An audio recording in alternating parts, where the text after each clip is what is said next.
Hi, everyone. I'm Kelly Steinke. I'm the founder of Read Learning Educational Services and the author of Silver Moon Spelling Rules. And with me here today is Kate Wagner, our blog expert. Hi, Kate. Hi, how are you? Good. How are you doing today? I'm doing great. Good. Well, Kate has been doing some great blogging for Silver Moon just to extend the learning and help instructors reach students with additional activities. And so Kate has created some really great games to go with two of our rules, but one in particular we're going to focus on right now. We've got a spelling rule called The Secret Cricket Has Spoken. It's very mysterious. You have to say that kind of mysteriously. Yes. And what's the name of the game that you created, Kate? We have the Cricket Caper game today. So we are going to kind of demonstrate our game and how it works out. Yeah, so tune in. This is a great way to practice this rule. So we're going to role play a little bit. So Kate's going to be my student. I'm going to be the instructor. And in just a moment, Kate will switch her view here so you can see her game pieces. Yes. All right.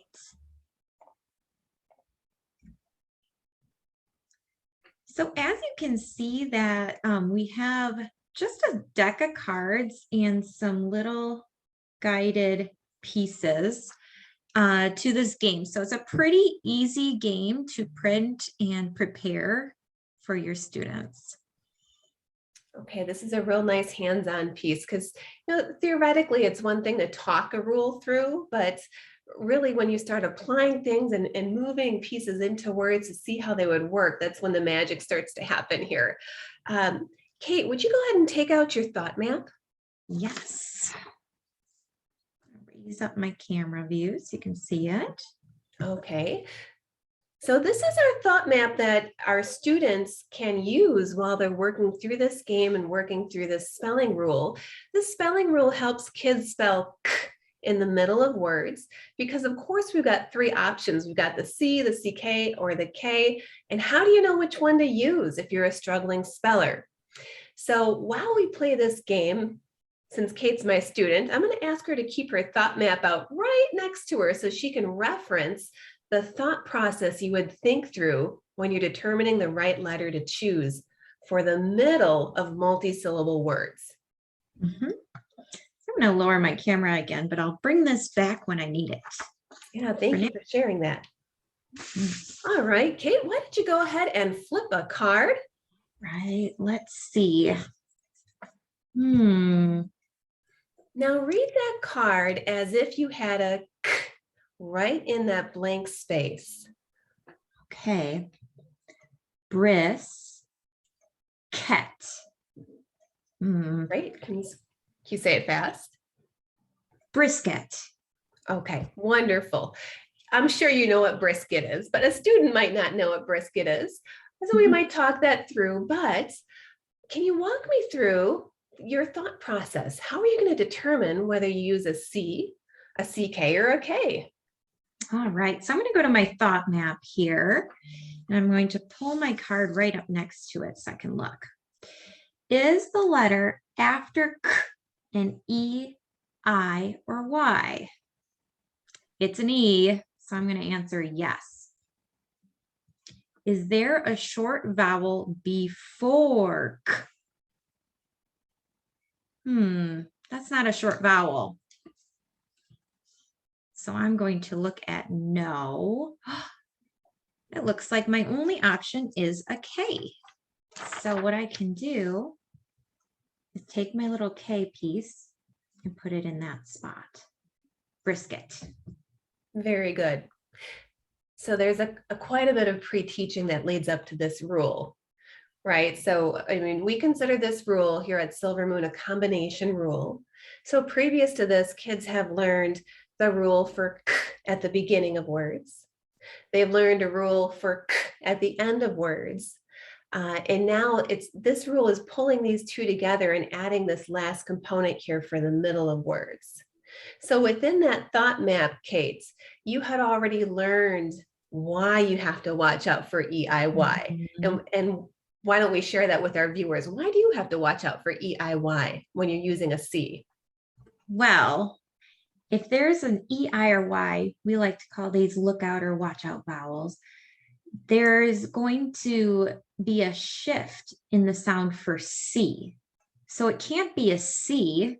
If you look at our thought map, answering no would put us to a C. But answering yes doesn't give us C as an option because C would make its other sound, the S sound, before an E, I, or Y. Yeah, and then you would have a brisket instead of We would have a brisket, brisket. right? Not as tasty. Oh my goodness. So positionality is pretty important with this rule. You want to, know befores and afters. Let's try another one. Typically, if I was playing with a student, it would be my turn. But for sake of ease of use here with the dock camera, why don't you pull one more card? All right. Let's see. Aha. Well, this one has a green border. So in this game, that's double points. So that's a pretty lucky card to get. So I'm going to look at this card. And I'm going to say it again with a K in that spot. So ya, key, yucky. And that's the word. I'm going to go to my thought map again. Such a handy little map. Is the letter after K an E, I, or Y? That's a yes. It's a Y. Is there a short vowel before K? There is. So for yes, let's see what my choice is. Use a CK. I'm going to pull my CK, pop it in that spot to see it, and put it under the CK column. And there you have it. Full points. Yeah. And you could take this one step further. You could have your students' notebook open and you could have them take the word and transfer the word completely to their notebook in handwriting. Should we try one more? We have to get a C in there. Okay. All right. I'm going to pull it. This one has a little asterisk by it, which means it's a nonsense word. All right. Go ahead and read your word. Chemco.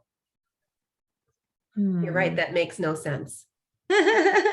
Nonsense words are great to practice these rules because, the kids can't guess by visual memory just how the word looks. Yeah. So give it a shot. What do you think? Let's see. I'm going to go through my thought map one more time. Is the letter after K an E, I, or Y? It's an O.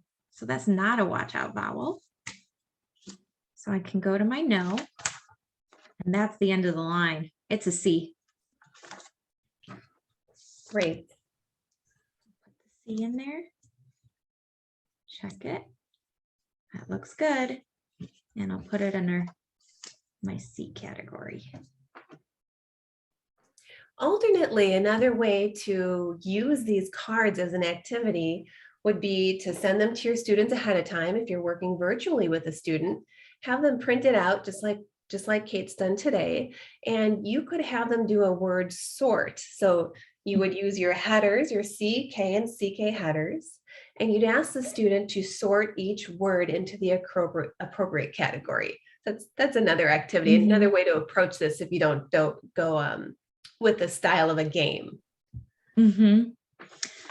I also have another tip. When you're using the thought map with your student, sometimes it's nice to put it into a page protector and use a dry erase marker on top so that they can follow their flow and actually physically circle their options. So that's another nice way to utilize the thought map. That's a great tip too. And actually, if you go to silvermoonspellingrules.com, click on our blog, and you're going to look for the Secret Cricket Has Spoken blog.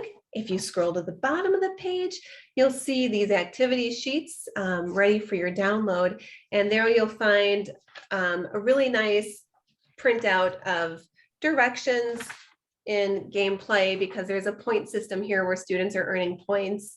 Is anything else that we want to share about this? I think this is great.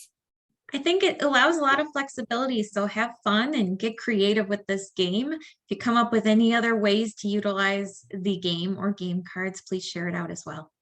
Okay, have a great day. Thanks, Kate. Thank you. Bye-bye. Bye.